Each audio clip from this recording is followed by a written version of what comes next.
Fala galera, tudo bem?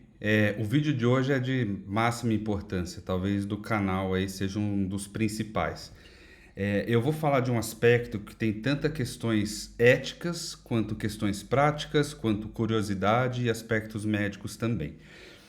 O vídeo de hoje vai se tratar sobre quando eu procuro um neurologista, quando eu procuro neuro e quando eu procuro psiquiatra. Essa dúvida ela veio também por questões de pacientes que há muito tempo vêm com essa dúvida, né? Às vezes o paciente vem como uma primeira consulta e ele traz isso, né? Do tipo, eu passei com neuro, acompanhava com neuro e tal, mas veio também de uma curiosidade. Estou aqui no interior do Paraná, cidade de Arapongas, cidade da minha mãe, passando um tempo. E o que eu mais vejo aqui é uma situação que eu acho que é um caso que exemplifica bem esse rol de nuances aí. Todo mundo aqui na cidade, é uma coisa curiosa, né? Procura o neuro e não o psiquiatra, e você vai ouvindo, né, os casos, os motivos e tal. Eu tava lá fazendo a minha fisioterapia de boa e era um caso de somatização. Um rapaz lá com crise nervosa, entre aspas, somatizando, né? Ele perdeu a esposa, ele estava com dor para tudo quanto é lado, dor que não era identificada por questões clínicas, né, por exame, por raio-x, etc. E essa dor piorava toda vez que ele tinha um abalo emocional. Então, esse caso é um caso óbvio que ele precisava procurar um psiquiatra, né, um psicólogo e tudo mais. E ele procurou o neuro, porque falaram que era para procurar o neuro. Então, a partir dessa dúvida, né, desse questionamento e de uma série de outros casos aqui da minha própria cidade, da minha própria vivência, eu venho trazer informações aí para todos. Bom, primeiro de tudo, eu gostaria de pedir para curtir, compartilhar. Eu estou começando, né? Estou ainda engatinhando no YouTube. E no Instagram eu fiz um post semelhante, né, sobre esse assunto e teve comentários muito, muito bons, né? Eu gostei bastante, foi bem legal. E a partir disso eu resolvi fazer o vídeo.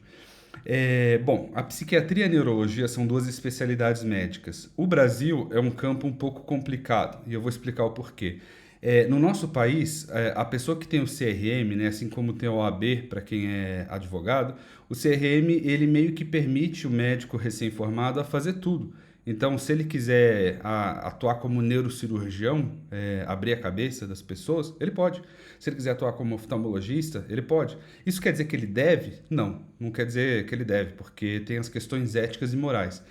Não necessariamente um preceito ético é um crime, mas é um guia, né, um norte para coisas que ele deve ou não deve fazer. E diante disso, há uma série de explicações do que cada especialidade deve ou não deve atuar.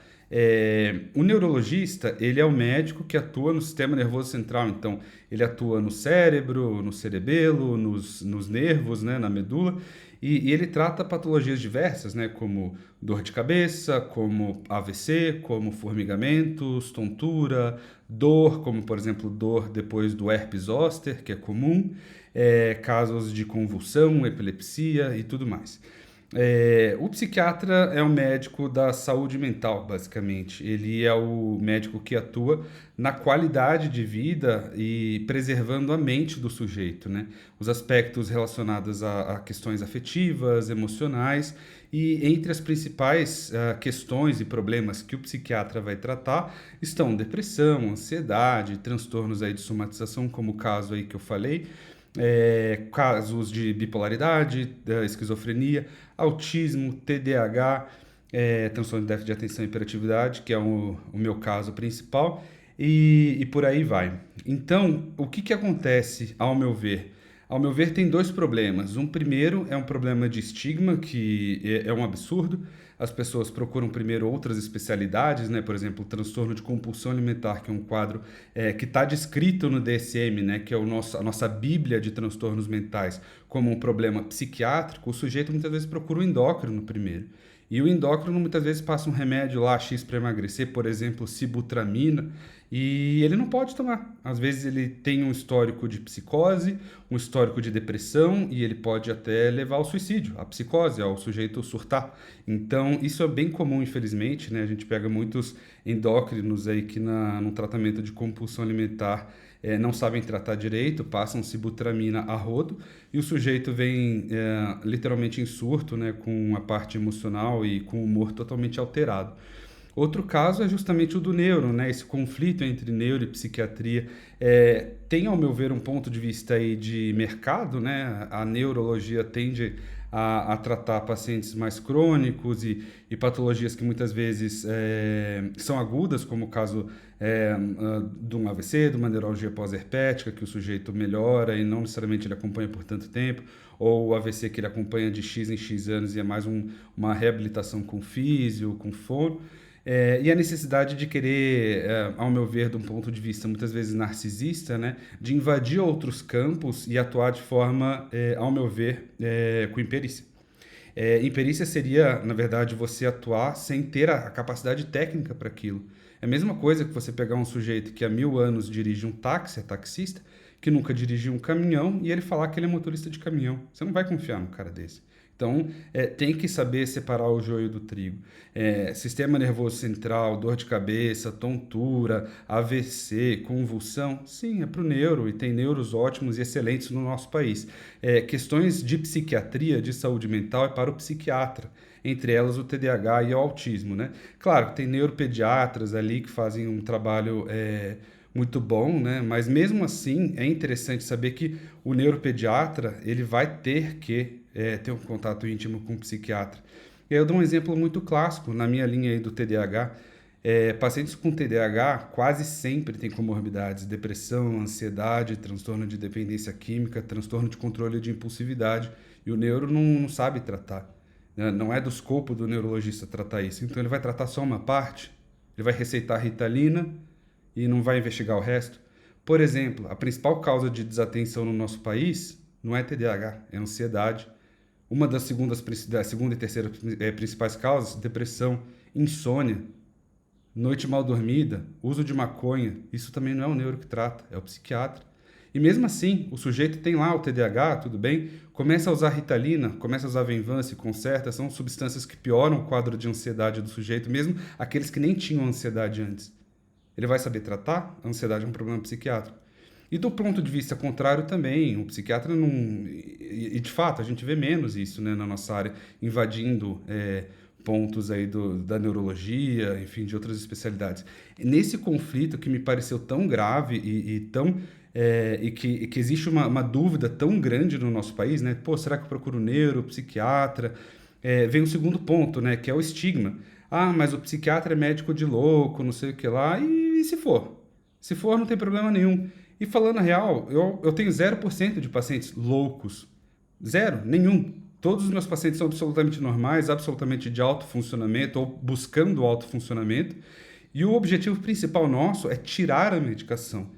É, se possível, ficar apenas com atividade física, com terapia, mas se para isso você precisa da medicação, é a medicação que a gente vai usar. Mas você precisa ter um backup, uma estrutura profissional, de um profissional habilitado a tratar aquilo e as comorbidades, as consequências, os efeitos colaterais, para melhor tratar. E ele é o psiquiatra, entende? Então é isso, assim, não é uma crítica aos neurologistas, eu acho que tem neurologistas excelentes no nosso país, mas de fato a gente tem que agir com ética e não ficar invadindo a especialidade dos outros, e eu acho que o movimento que tem existido no nosso país, né, em defesa dos médicos que de fato são especialistas, que de fato fazem e atuam com aquilo que gostam e escolheram atuar, pois se você não quer atuar com uma especialidade A, B ou C, faça a outra que você quer atuar. Não precisa dizer que você é especialista, sendo que não é. Uma outra e última dica que eu gostaria de orientar as pessoas é sempre procurar pelo RQE. A gente já sabe, né, com esse boom de faculdades de medicina, que tem pontos positivos, pontos negativos, e não cabe aqui explicar. Também tem um boom de médicos que se dizem especialistas, né? Colocam no Instagram, no TikTok aí, psiquiatria, neurologia, dermatologia, porque eles não podem dizer que eles são psiquiatras, neurologistas ou dermatologistas, porque eles não são. Eles não têm essa especialidade, eles atuam nessa área. E eu particularmente acho que um sujeito que não se dá o luxo, né, de estudar, de fazer uma especialidade nos moldes formais, ele não merece a confiança dos pacientes que estão depositando algo tão precioso como a vida, ou a qualidade de vida, ou a estética, ou enfim, a saúde mental ou corporal de forma geral.